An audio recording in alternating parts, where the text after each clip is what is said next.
Usong. Humihilab na ang tiyan ni Marina. Napapaiyak na siya sa sakit kaya dali-daling tinawag ni Danny ang mga kapitbahay. Panahon na para sa usong. Sa kanilang maliit na komunidad sa isang bundok sa Batangas, napakahirap pag may ganitong emergency. Bukod sa malayo ang ospital, walang kalsada mula sa itaas hanggang sa paanan ng bundok. Kaya naman may usong.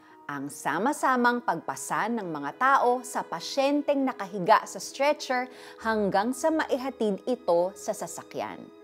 Pero ang ganitong pagpasan ni Danny at ng kanyang mga kapitbahay ay hindi lang pag may emergency.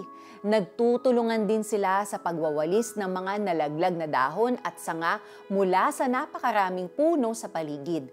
At kung may sino mang nangangailangan ng okra o talong, madali siyang makakahingi sa kapitbahay. Tama ang sinabi ng sumulat ng Psalms 133 verse 1. Napakaligaya at kahanga-hanga sa ating pagmasid ang nagkakaisa't laging sama-sama na magkakapatid. Kapag sa family, place of work o community ay may shared responsibility at concern sa isa't isa, posible ang pagkakaisa. Kaya nanalangin si Jesus.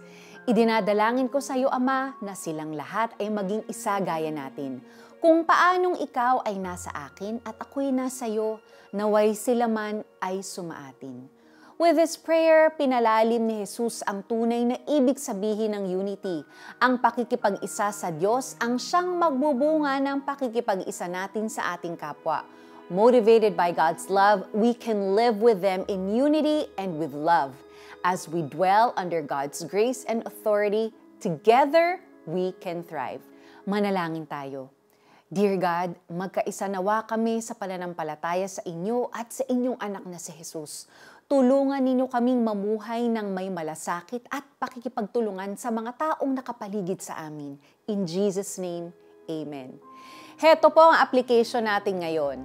Saang areas maaari kang magpakita ng unity within your circle of influence? Ilista mo ito and find an opportunity to do it.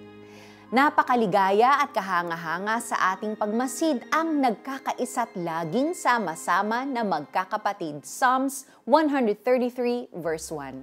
Ako po si Sonja Kalit. God bless you and have a great day!